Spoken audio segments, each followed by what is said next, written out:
Okay, picking back up in the book, God dictated to me. Part 2. And I'm going to go ahead and start with the last paragraph. Be mindful of the teaching of my servant Moses. Be mindful, whom I charged at Horeb with laws and rules for all Israel. Lo, I will send the prophet Elijah, that would be me, to you before the coming of the awesome, fearful day of the Lord. Well, he's been here 16 years, getting me ready. The time to come is the day of the Lord. I will put their teaching in their innermost being and inscribe it upon the hearts of the new covenant, is a way of saying the purpose of Elijah to bring the families of the Jewish people, fathers to the sons, sons to the fathers, what it says, back to practicing Judaism and righteousness, which will prosper. That's also the man of Isaiah 53. Make the many righteous. The first 6 verses in quotes. And remove their guilt. I offer them myself for guilt. To remove guilt. And agreed to go into the fire of refinement. Those that heed and fear God will return to synagogue, learning and practicing the teachers of God to stay in right standing with Him, effectively putting God's teaching into their innermost being and inscribing upon their hearts. Let's see how Tobias Singer, Michael Skoback, Kravitz, the Jews for Judaism, let's see how they handled this. They've been given a free rein, so to speak, to become the tip of the top, to become arrogant and pompous.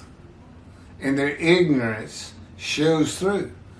But even ignorant people can be pompous and self-righteous. Let's see them do it. Let's see them recognize when Moshiach and God comes. They do pray for it, do they not? Do they think it's going to happen? They don't act like it.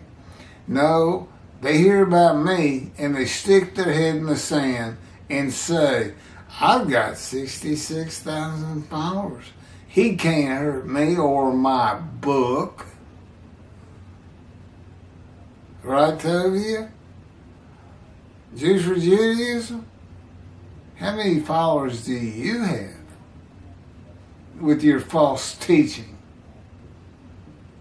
It's going to come back to you. I don't care how much you pray. God could care less. You do him, you do me wrong.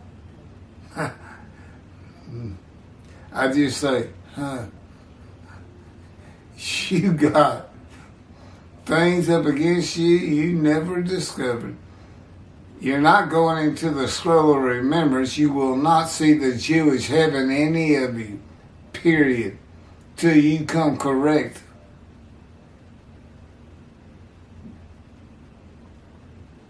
This is what you pray for. Come, Moshiach, come. Come, Moshiach, come. Why? When he comes, he's going to have a reckoning with you and dismiss you. Why do you pray that? Are y'all just ignorant? This is a defense to libel and slander, by the way. Pompous, arrogant, ignorant. And I can back it up. Oh, yes, I can. I have a little help. God kind of takes over.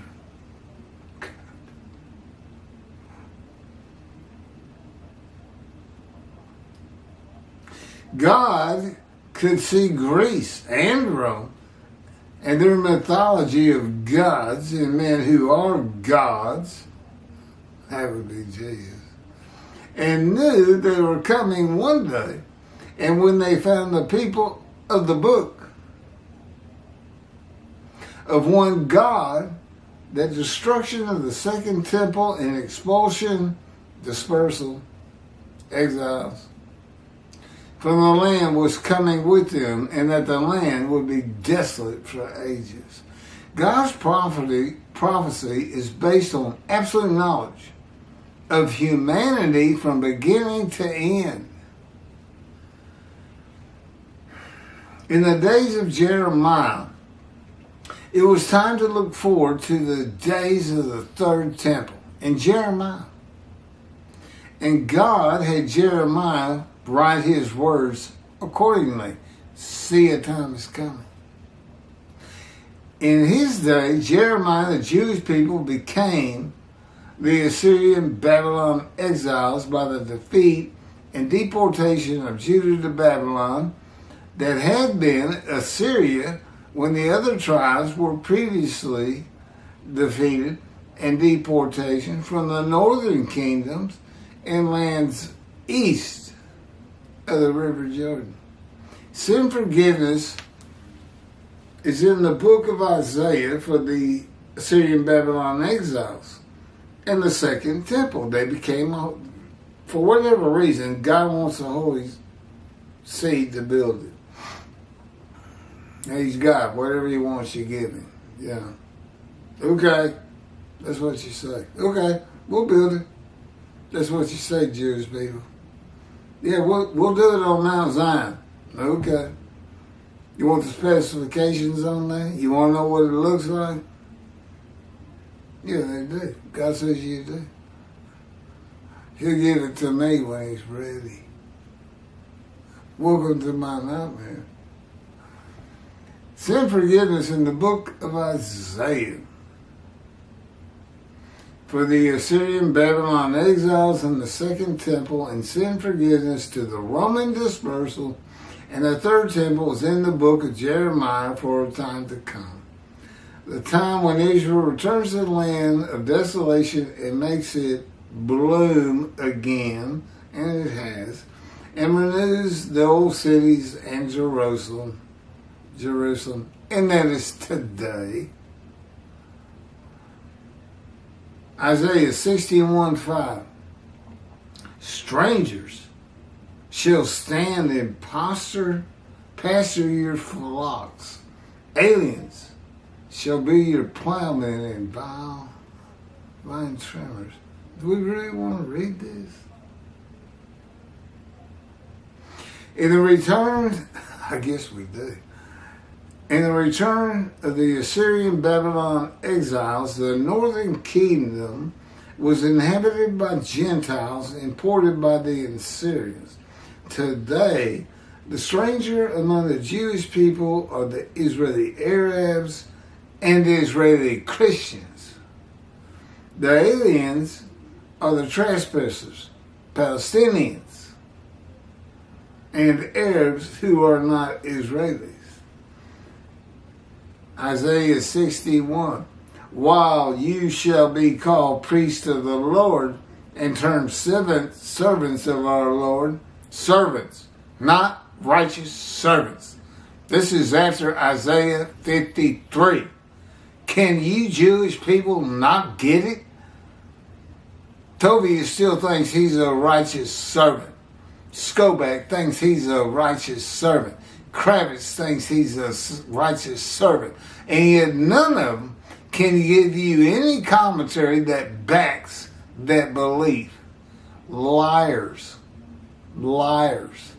Why? Why not Moshiach to come? Why they have to put themselves in it?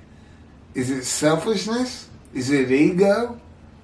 Is it to fight the missionaries? Yeah, but all you did was make God mad. And that makes me mad because I've lived with God for 16 years. That's not necessarily a pleasant thing to go through. And I did it for you, you Jewish people. No, actually, you know what? That's not true. I did it because I had to. You don't say no to God. But that is what I feel. I know if they have utter destruction come to them, I'm going to feel very bad if he lets me. He doesn't have to let me feel bad. That's what I've learned in this Father Common. I mean, he just does with me anything he wants. It's not easy, people. It's not easy what I'm going through to be this man.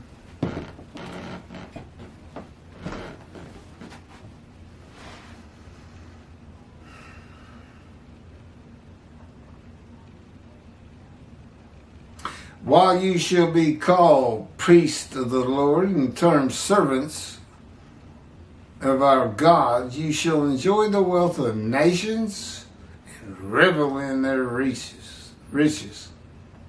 Yeah, not going to happen, Jews. It's just poetry. Just a good story.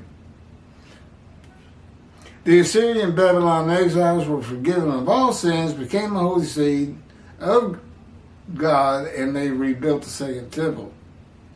They are referred to as servants of God in their sinless state, and not God's righteous servant.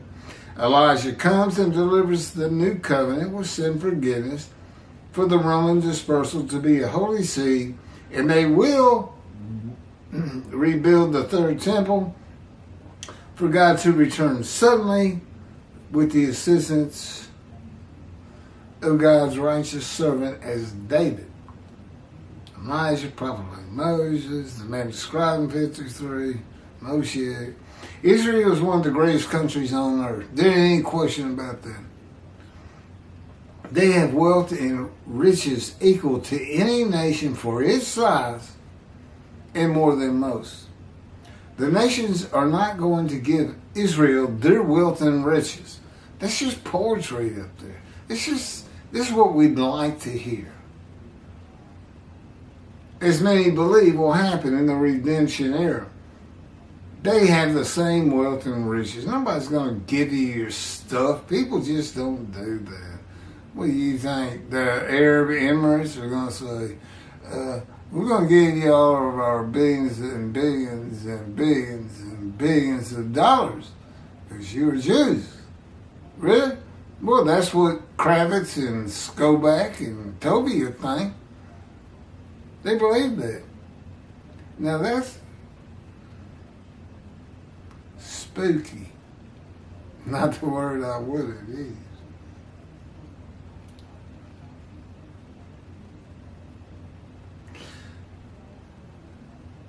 Because your shame was double, men cried. Disgrace is their portion. Assuredly, they shall have a double share in their land. Joy shall be theirs for all time. This is Isaiah 61. For I, the Lord, love justice. I hate robbery without a burnt offering. I will pay them their wages faithfully and make a covenant with them for all time. Be mindful. Build my temple.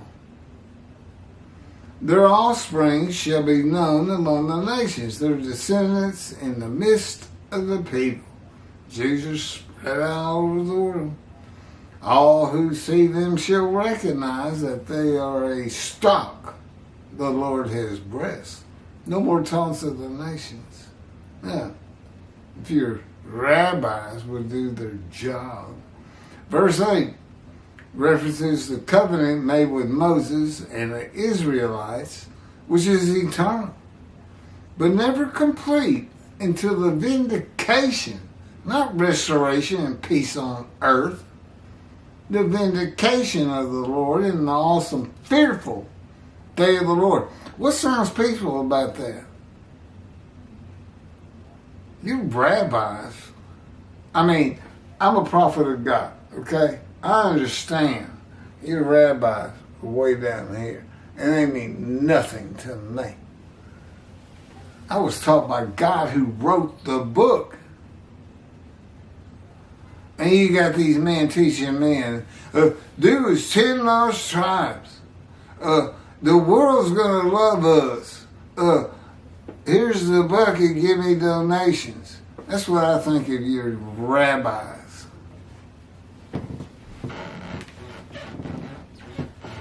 No, I ain't none. I'm not close to none. Now, this is not the man you would have met 16 years ago. This is the man God has had me become. A better representation of him. If you think I'm tough, if you think I get on these people like you're very surprised, because why? Because why? Because you thought, based on their teachings and exaltation of the world, that come Moshiach, come was going to be like Jesus. Yes, you did. Oh, yes, you have, and yes, they do. Well, this entity called God got nothing to do with that. He would never be a man. He would never become a man. He would never commit a sacrifice, and he would never be a sacrifice.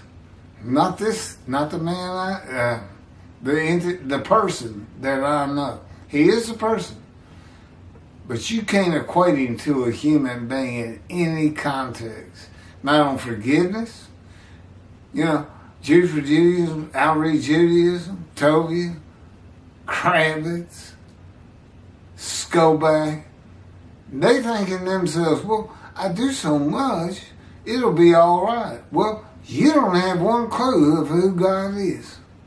And no, it's not all right. Not all right at all. You have hurt God. And I'll tell you something. If I could hurt him, I would. Because he's put me through so much pain, I'd fight him if he was a man. But of course he's not, and I can't fight him. I just got to go through it, and I have changed. I'm ready to do this task. But now I got to deal with people like Singer, Skoback, and Kravitz. And none of them will ever see the Jewish heaven. None of them will go into the scroll. You may as well think of me as the man who holds the scroll. Because God's in me. He's the one that holds it.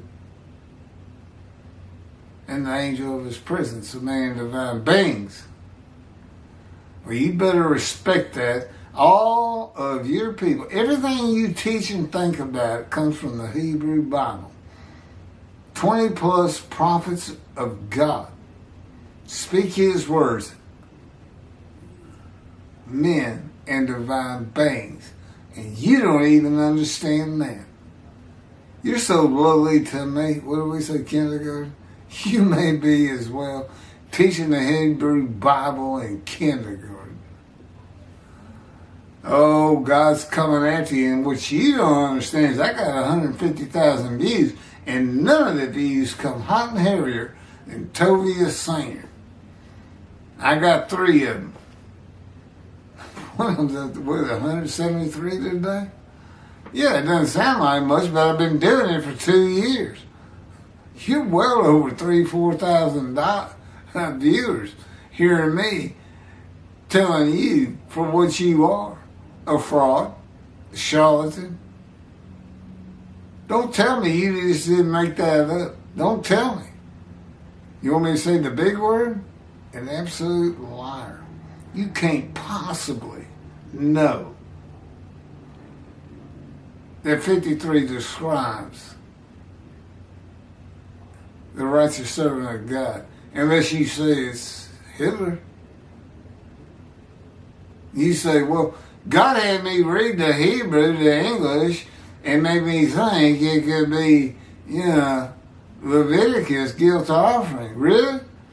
Well, when does the compensation God serious mean anything? And a 20% markup to the rabbi.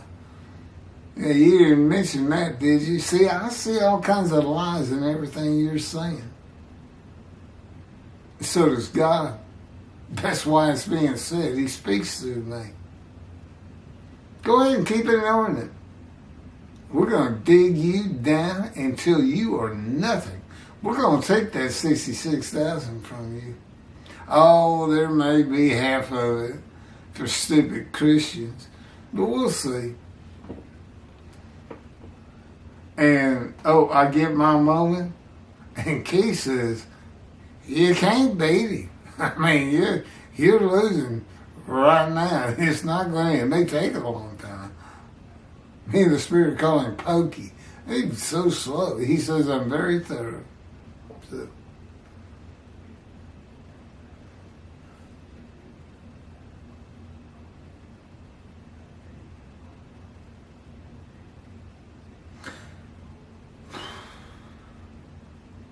the recognition among the nations that the Jewish people already stopped, the Lord has blessed, requires that the third temple be built. I greatly rejoice in the Lord, Isaiah 61. My whole being exults in my God, for he has clothed me with garments of triumph. None of this happened in the days of Jesus.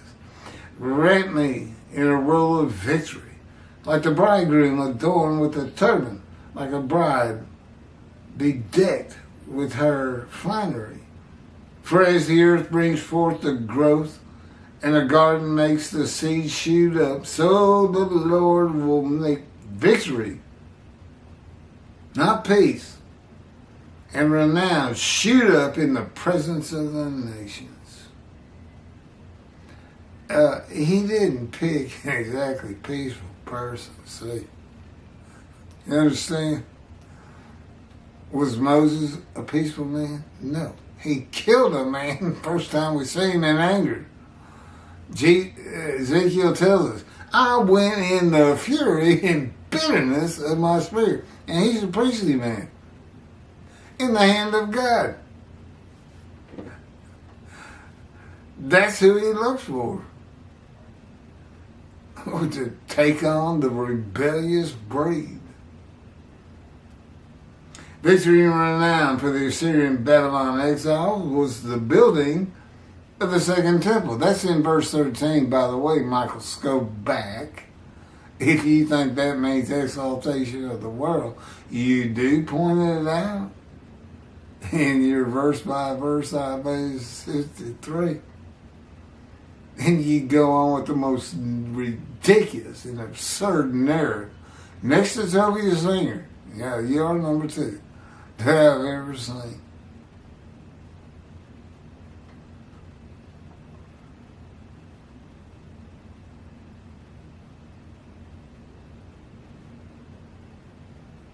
Victory and renown for the Roman dispersal will be in the building of the third and final temple, God calls his eternal temple, of God, despite the attempts of the nations, that would be the northern kingdom, where Gentiles weren't important, to stop them. And they shall never be uprooted and overthrown again. That's it.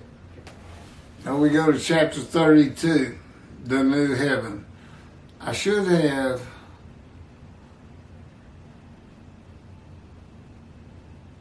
30, it was real short, and then 31 part 2 and 31 part 1 and 2.